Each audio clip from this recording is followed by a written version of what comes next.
2025년 3월 2일 우리 제482차 감람산 기도회 우리 다 같이 묵도하심으로 기도회 시작하겠습니다. 오늘도 우리 은혜의 말씀, 사랑의 말씀을 박춘식 목사님께서 대언해 주시겠습니다. 시편 133편의 말씀을 읽겠습니다. 다윗의 시 곧 성전에 올라가는 노래. 보라, 형제가 연합하여 동거함이 어찌 그리 선하고 아름다운고. 머리에 있는 보배로운 기름이 수염 곧 아론의 수염에 흘러서 그의 옷깃까지 내림같고 헐몬의 이슬이 시온의 산들에 내림같도다. 거기서 여호와께서 복을 명령하셨나니 곧 영생이로다. 1절을 히브리어로 노래를 부르겠습니다. 아주 유명한 노래입니다. 힌네마 토브마나임 셰베다 김감냐 힌네마 토브마나임 셰베다 김감냐 힌네마 톱 셰베다 김감냐 힌네마 톱 셰베다 김감냐.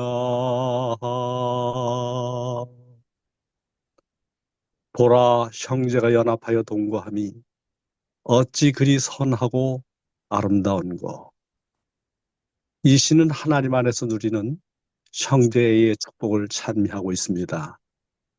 유월절, 오순절, 초막절 세 절기에 예루살렘을 찾아왔던 순례자들은 자기 가족만의 단독 거처에서 지낸 사람보다는 여러 가족이 한 곳에서 혹은 예루살렘에 있는 친지의 집에서 함께 지내는 사람이 더 많았을 것입니다.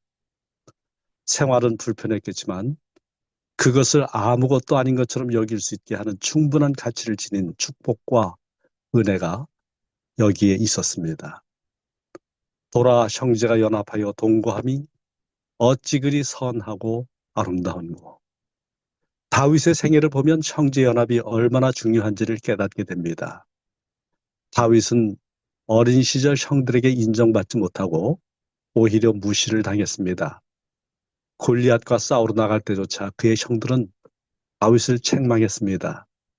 그러나 하나님께서 기름을 부으신 다음에 다윗은 여러 고난을 겪으면서 진정한 형제를 경험했습니다.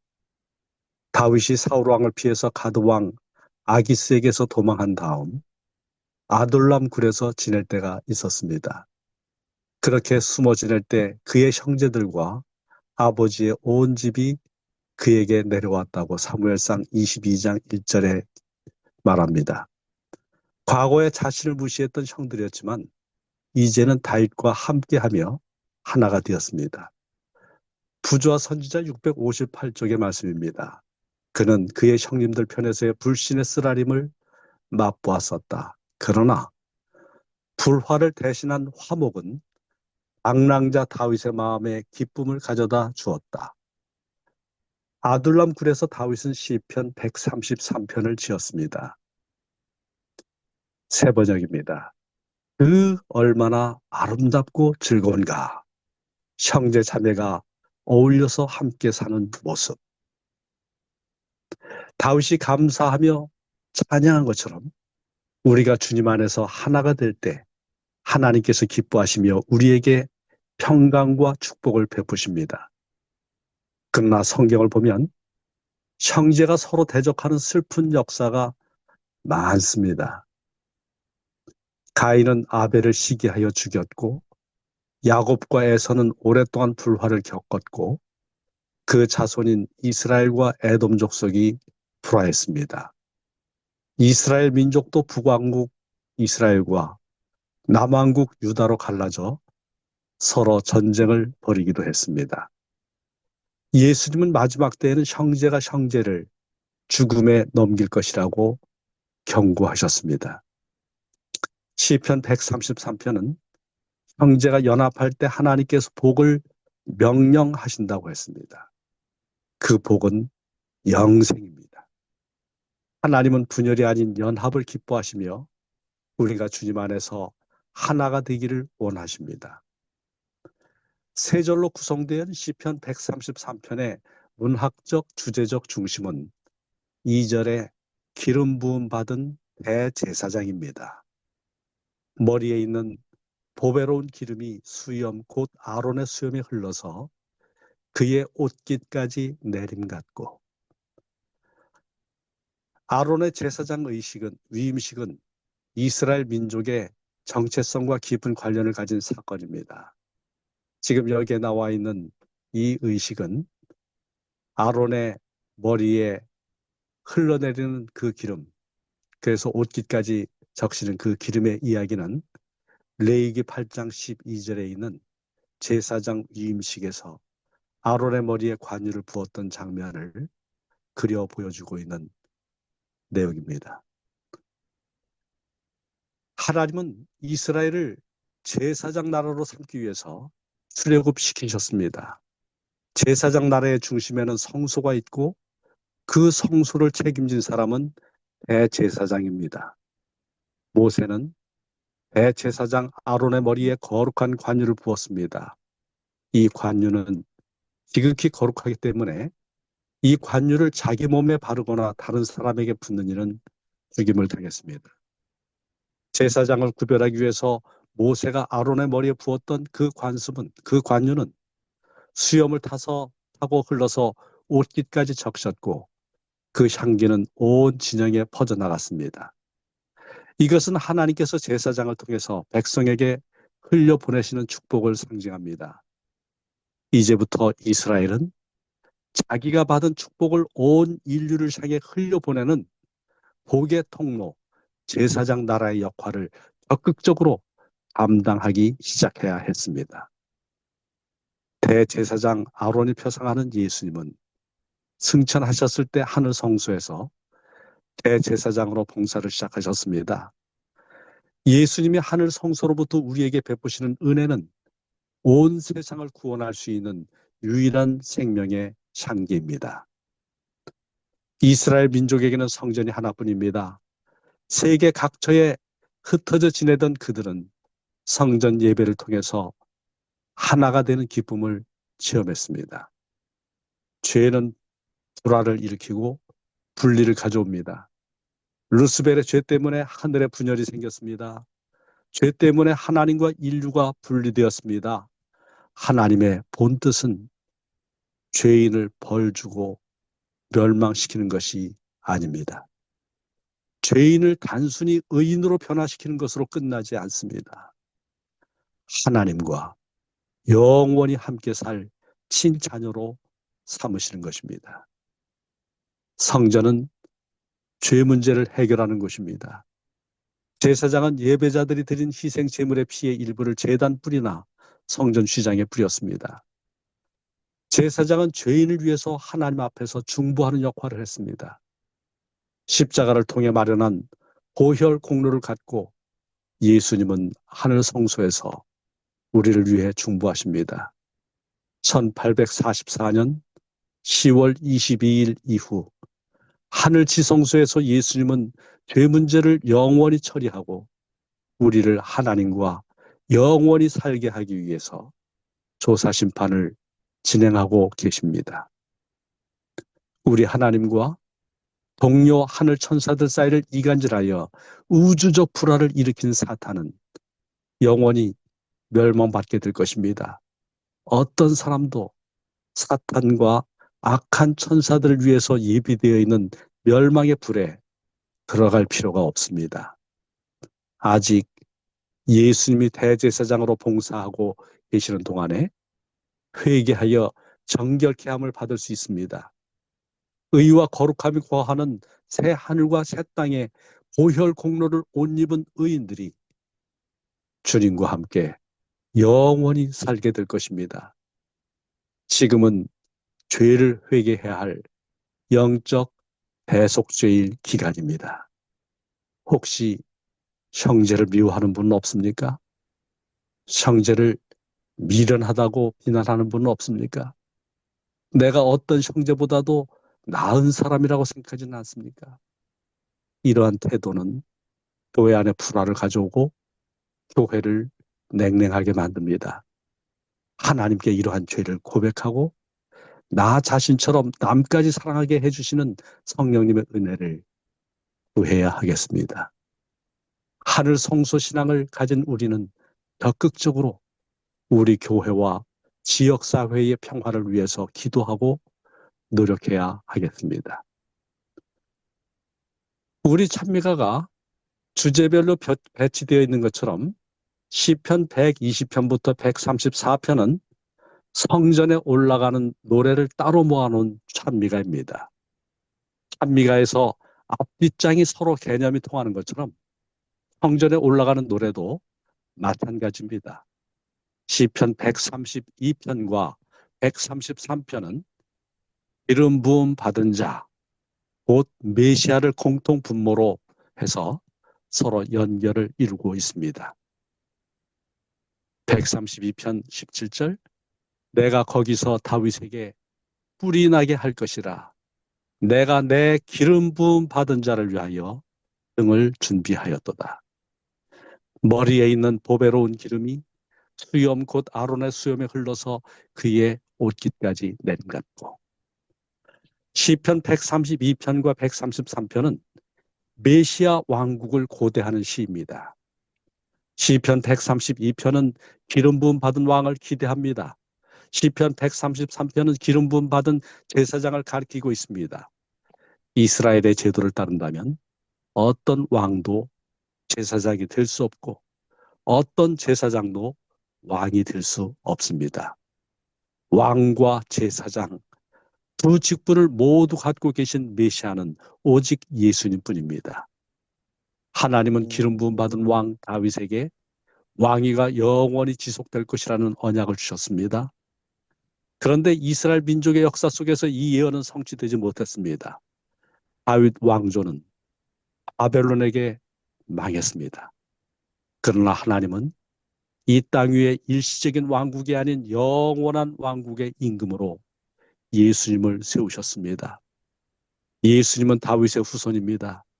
예수님은 성령으로 기름 부으심 받고 십자가와 부활을 통해서 사탄과 죄에 대해 승리하심으로 영적 왕국인 은혜의 왕국을 세우셨습니다. 은혜의 왕국의 백성은 모두 그리스도의 보혈로 죄 용서받은 사람들입니다. 용서받은 사람이기에 용서와 화해의 복음을 전 세계에 전하고 있습니다. 평강의 왕이신 예수님을 옷 입고 살기 때문에 적극적으로 용서를 받고 적극적으로 용서하는 삶을 실천합니다. 인종과 국경, 부자나 가난한 자를 초월해서 우리는 복음 안에서 하나됨을 추구합니다. 지금 온 땅은 전쟁과 전쟁, 정치적 이해관계의 마찰 때문에 참으로 소란스럽습니다. 여전히 세상은 죄 때문에 고통과 슬픔, 아픔과 죽음이 지배하고 있습니다.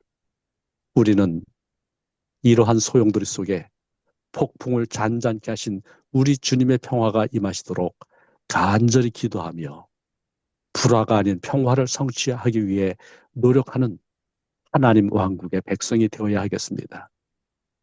아멘. 은혜의 왕국과 영광의 왕국의 임금은 똑같습니다. 예수님입니다. 은혜의 왕국 백성이 모두 영광의 왕국 백성이 되는 것은 아닙니다. 그러나 영광의 왕국 백성치고 은혜의 왕국 백성이 아닌 사람은 절대로 없습니다. 오늘 우리의 왕과 대제사장이신 예수님을 통해서 우리는 두 세계의 백성으로 살아가는 사람입니다. 화목케 하는 일을 맡기신 주님을 위해서 우리의 모든 삶을 바쳐야 하겠습니다. 아멘. 헐몬의 이슬이 시온의 산들에 내림 같도다. 거기서 여호와께서 복을 명령하셨나니 곧 영생이로다. 시편 133편에 두드러진 시각적 이미지는 위로부터 아래로 임하는 축복입니다.